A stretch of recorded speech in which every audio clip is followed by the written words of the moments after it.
રક્ષાબંધન અને ભગવાન સ્વામિનારાયણ. સાંભળો ભક્તો, ભગવાન સ્વામિનારાયણે ભારતીય સંસ્કૃતિના પોષણ માટે રક્ષાબંધનના એક પર્વ કેવી અલૌકિકતાથી ઉજવાતા. આ 14 જેટલા પ્રસંગો મને મળ્યા છે, પણ 14 પ્રસંગો આપણી લખ 84ની ફેરા મટાડે એવા અલૌકિક છે. રોમ રોમ ખુમારી ઝગગાડે એવા દિવ્ય પ્રસંગો છે. ભગવાન સ્વામિનારાયણની શિક્ષાપત્રી અને વચનામૃત એ હિન્દુ સનાતન ધર્મના એક અંગને પોષણ કરનારા છે. અને એટલે જ પુરુષોત્તમ નારાયણે ગુરુ પૂર્ણિમા ઉજવી તો વ્યાસ ભગવાનનું પૂજન કરાવ્યું છે. રક્ષાબંધનને પણ ભગવાન સ્વામિનારાયણે વામન ભગવાનને બલિરાજાના પૂજન કરાવ્યા છે. આ ભગવાને સ્વયં એક રક્ષાબંધનના જે અલૌકિક પ્રસંગો સર્જ્યા છે એ મારા તમારા અંતરને ટાઢું કરે એવા છે. સાંભળો ક્રમથી પ્રસંગો. વિક્રમ સંવત 1840 એટલે ભગવાન સ્વામિનારાયણ 4 વર્ષના થયા હતા. 4 વર્ષથી આરંભીને ભગવાન સ્વામિનારાયણે 49 વર્ષ સુધી એક રક્ષાબંધનના પર્વ ઉજવા છે. પરંતુ સાંભળો, 1840 શ્રાવણ સુદ પૂનમ તારીખ 1/8/1784 રવિવારે પહેલો વહેલો ભગવાન સ્વામિનારાયણે રક્ષાબંધન પર્વ તરગામમાં ઉજવ્યો હતો. તરગામ એટલે કે ભાભીનું ગામ હતું, પ્રેમરત ગામ હતું. આ ગામમાં ભગવાનના માસી પણ રહેતા હતા. અને સ્વામિનારાયણ ભગવાન આ રક્ષાબંધનના દિવસે તરગામમાં ગયા. સાંજના ભક્તિ માતા ભૂતિયા કૂવામાં પાણી ભરવા ગયા. ભૂતે ભક્તિ માતાનો ઘડો ઝાલી લીધો. માતાને ખબર પડી, ઘનશ્યામને આ વાત કરી. ત્યારે 4 વર્ષના ઘનશ્યામ કેટલા ભક્તને નિર્ભય કરવા આતુર છે, કૂવામાં પડ્યા. અને એ હજારો વર્ષથી ભૂત યોનિમાં ભટકતા, ખાવાની વિષ્ટા અને પીવાનું પેશાબ આવી પરિસ્થિતિમાં રહેલા ભૂતોનો એક સાથે ભગવાન સ્વામિનારાયણે આ રક્ષાબંધનના પવિત્ર દિવસે ઉદ્ધાર કરી અને એને અલૌકિક આનંદથી ભરી દીધા હતા. ભગવાનના પાવન ચરણોમાં પ્રાર્થના કરી, હે પ્રભુ, તીનવા ગામના ભૂતિયા કુવાના ભૂતનો તમે રક્ષાબંધનને દિવસે ઉદ્ધાર કર્યો. એ જ રીતે અમારા પણ આ દેહાભિમાન રૂપી ભૂત, પંચ વિષય રૂપી ભૂતથી રક્ષા કરી અને અમને છતાં દેહ બ્રહ્માનંદના ભોગતા કરાવજો. ભગવાન સ્વામિનારાયણે વિક્રમ સંવત 1841 તારીખ 20/8/1785 શનિવારે અયોધ્યા હતા. અને અયોધ્યામાં આ દિવસે ભગવાન સ્વામિનારાયણ સ્વયં હનુમાનજી દાદાની પૂજા કરવા ગયા. અને ભગવાને બાળ ઘનશ્યામે હનુમાનજી મહારાજને આવી રીતે કાંડે રાખડી બાંધી. એટલે હનુમાનજી પણ સ્વયં મૂર્તિમાન પ્રગટ થયા અને ભગવાનને કાંડે રાખડી બાંધી. અને પછી હનુમાનજી મહારાજ અને ભગવાન સ્વામિનારાયણ આ બંને સાથે મળીને ત્યાં લોકોને પણ અલૌકિક દર્શન દીધા અને રાખડી બાંધી અને સૌને કૃતાર્થ કીધા હતા. હે નાથ, અયોધ્યાવાસીને તમે રક્ષાબંધનને દિવસે કૃતાર્થ કર્યા, ધન્ય બનાવ્યા. એ જ રીતે અમે પણ કૃતાર્થ બનીએ અને ધન્યતા અનુભવીએ એવી અમારા ઉપર કૃપા વરસાવજો.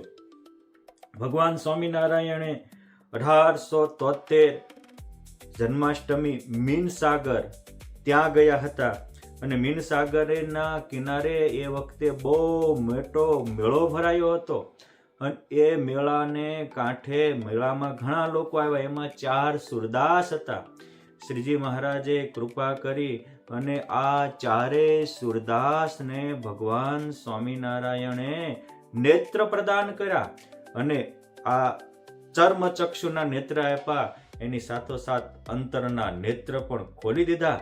ભગવાને એવા અલૌકિક દર્શન દીધા કે એ 4 તો કૃતાર્થ થયા, પણ મેળામાં આવનારા હજારોને લાખોને ભગવાન રામ શ્યામ રૂપે દર્શન દઈને કૃતાર્થ કર્યા હતા.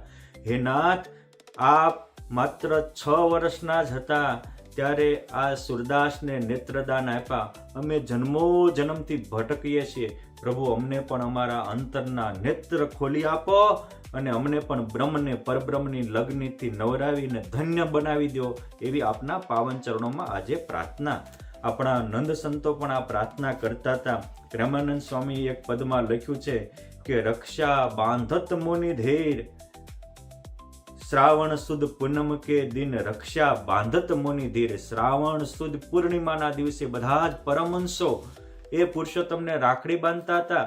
અને એ વખતે ભગવાન સ્વામિનારાયણને રાખડી બાંધવા મોટા મોટા ઋષિ મુનિઓ પણ આવતા હતા. એટલે વિક્રમ સંવત 1844 અને તારીખ 15/8/1888 શનિવારના દિવસે ભગવાન સ્વામિનારાયણ ધર્મદાદા અને મામા વશરામનું જે એને ત્રિકોણિયું ખેતર કહેવાય ત્યાં ગયા. એ લોકોએ એમાં સીભડા વાવ્યા હતા પણ કડવા સીભડા થયા હતા. પુરુષોત્તમ નારાયણે આ દિવસે કડવા સીભડાને મીઠા કર્યા અને મધુર રસથી ભરી દીધા.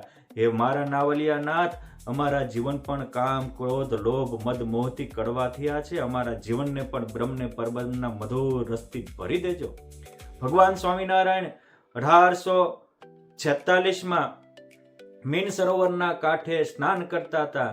અને એ જ વખતે અનેક ઋષિ મુનિઓ જે બદ્રિકાશ્રમમાં રહેતા હતા, શ્વેતદ્વીપમાં રહેતા હતા, આ બધા જ આવ્યા અને ભગવાન સ્વામિનારાયણને રાખડી બાંધી.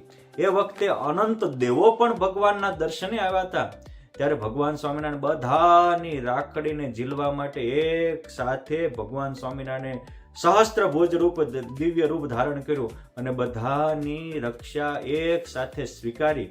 પ્રેમાનંદ સ્વામી આ વખતે લખે છે કે આ એ ગર્ગ, કણવ, કાત્યાયન, ગૌતમી, કણિક, પ્રવીર, રક્ષા બાંધત મુનિ ધીર. આ બધા મોટા મોટા મુનિવરો પુરુષોત્તમ નારાયણને રક્ષા બાંધતા હતા.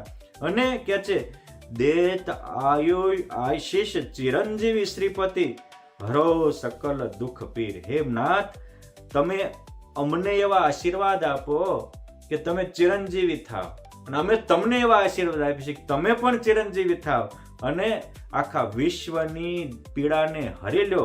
દેત આશીષ ચિરંજીવી શ્રીપતિ.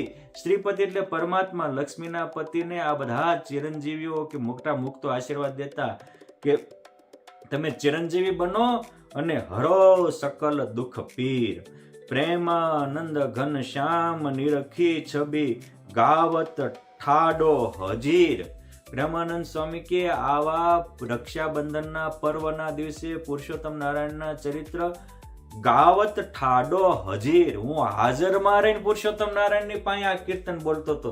તમે વિચાર તો કરો, આ પ્રેમાનંદ જેવા એક એક પરમહંસોએ પુરુષોત્તમ નારાયણના રક્ષાબંધનના કેવા અલૌકિક પ્રસંગો જાણ્યા માણ્યા હશે. આપણે પણ આ બધા જ જાણવા માણવા જેવા છે. ભગવાન સ્વામિનારાયણે 1847 તારીખ 14/8/1791 અને શનિવારની રક્ષાબંધનનો પર્વ અયોધ્યામાં ઉજવ્યો હતો. ભગવાન સ્વામિનારાયણ સવારમાં વહેલા ઉઠી એક એક મંદિરે દર્શને ગયા અને પછી માં સરજુ ગંગાના કિનારે આવ્યા. એ વખતે ત્યાં અનેક આજુબાજુના નાના નાના નગરના ગામના રાજાઓ આવ્યા હતા. એમાં ત્રિકમગઢનો રાજા આવ્યો હતો અને ત્રિકમગઢના રાજાએ આ દિવસે પોતાની પત્નીનું દાન એક સાધુ મહાત્માને કરી દીધું. ત્યારે ભગવાન અને પછી ઓલો સાધુ મહાત્માએ એની પત્નીને બહુ પીડા આપી. આ નજરે જોઈને ભગવાન સ્વામિનારાયણે પોતે શિક્ષાપત્રીમાં લખ્યું કે મારા આશ્રિતોએ એક ક્યારેય પોતાની પત્નીનું કોઈને દાન ન દેવું. અને પોઈન્ટ 2, ક્યારેય કોઈને ગાલી દાનમ ન કર્તવ્યમ, ગાલીનું દાન ન દેવું. માટે આ રક્ષાબંધનના દિવસે ભગવાન સ્વામિનારાયણના આ બે સંદેશાઓ પણ આપણે ઝીલવા જેવા છે. પત્ની આપણી અર્ધાંગના છે, કોઈને દાન દેવાની વસ્તુ નથી. અને જલારામજીએ જે ભગવાનને દાન કર્યું એ પ્રસંગ અપવાદ છે. એને લઈને કોઈ મોટાની કોપી ન કરાય. એ તો ઓળખી ગયા હતા કે આ પરમાત્મા મારે આંગણે આવ્યા છે, એટલે એને પરમાત્માને તો બધું જ અર્પણ કરવાનું હોય. એ બલિરાજા ઓળખી ગયા હતા કે ભગવાન મારે આંગણે આવ્યા છે, એટલે એને ત્રિલોકનું રાજ્ય આપી દીધું. બાકી બધાય ગંજેરી ભંગેરી હોય અને ગાળું બોલતા હોય એવાને બધું દાન કરાય નહીં. દાન પણ સુપાત્રને વિવેક રાખીને કરવું. આ સંદેશો ભગવાન સ્વામિનારાયણે અયોધ્યામાં આ દિવસે આપ્યો હતો. વળી ભગવાન સ્વામિનારાયણ પછીના પણ રક્ષાબંધનના દિવસો 2 છપૈયા 1 અયોધ્યા ઉજવો. પછી ભગવાન સ્વામિનારાયણે કરોડો આત્માના કલ્યાણ માટે વનની વાટ લીધી અને 1850માં પુરુષોત્તમ નારાયણે પુલાશ્રમમાં રક્ષાબંધનનું તપશ્ચર્યા સાથે ઉત્સવ કર્યો. એ વખતે પુલાશ્રમમાં આજુબાજુના અનેક ઋષિમુનિઓ આવ્યા. ભગવાન સ્વામિનારાયણ તપશ્ચર્યા પ્રસંગે પણ ઋષિમુનિઓને અલૌકિક દર્શન આપી રક્ષા બાંધીને એને કૃતાર્થ કર્યા હતા. આ રીતે એક રક્ષાબંધન ભગવાન સ્વામિનારાયણે પુલાશ્રમમાં ઉજવી હતી. 1852માં ભગવાન સ્વામિનારાયણે તારીખ 18/8/1796 ગુરુવારની રક્ષાબંધનનું પર્વ આખો ચાતુર્માસ ભગવાન શિરપુરમાં રહ્યા હતા અને શિરપુરમાં ઉજવી. આ દિવસે અણહકનું દાન લેવાથી, એક બ્રાહ્મણ હતા, બ્રાહ્મણને સુવર્ણના હાથીનું દાન લેવાય નહીં, પરંતુ લોભાધીન થઈને તૈલંગ દેશના બ્રાહ્મણે સુવર્ણનું દાન લીધું એટલે એ આખો કાળો મઠ થઈ ગયો. અને લોભ, ક્રોધ, કામ માણસને કાળા જ કરે, મરવા તૈયાર થયો. તે દિવસે ભગવાન સ્વામિનારાયણે એ તેલંગી બ્રાહ્મણને 1852 શ્રાવણ સુદ પૂનમને દિવસે જીવતદાન આપ્યું અને એના પરિવારને પણ ઉગારી લીધો હતો.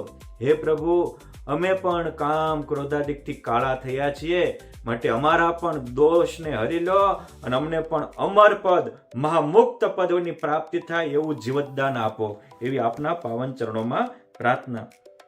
ભગવાન સ્વામિનારાયણ વિક્રમ સંવત 1854 તારીખ 27/7/1798 શુક્રવાર આ વિચરણ કરતા કરતા રામેશ્વર પધાર્યા. સેતુબંધ રામેશ્વર, જે ભગવાન રામ સાથેની કથા જોડાયેલી હતી. આ દિવસે ભગવાન સ્વામિનારાયણે રક્ષાબંધનના દિવસે રામેશ્વર પરમાત્માની શિવલિંગની 12 જ્યોતિર્લિંગની પૂજા કરી. એ વિધિતે ભગવાન ત્યાં આવ્યા જાણી અને ભગવાન ભોળાનાથે અનેક લોકોને દિવ્ય દર્શન આપ્યા હતા અને કૃતાર્થ કર્યા હતા. એક સારા વ્યક્તિની ઉપસ્થિતિ હજારોના મોક્ષના, શાંતિના, કલ્યાણના દ્વાર ખોલી દે. પછી ભગવાન સ્વામિનારાયણનો આ પ્રતાપ જોઈને વરણિરાજ ભગવાન સ્વામિનારાયણ સાથે અનેક ત્યાંના સંતો, મહંતો, ભાવિક જનો સમુદ્ર સ્નાન કરવા ગયા. એ વખતે મૂર્તિમાન સમુદ્રએ આવી અને ભગવાન સ્વામિનારાયણને રાખડી બાંધી.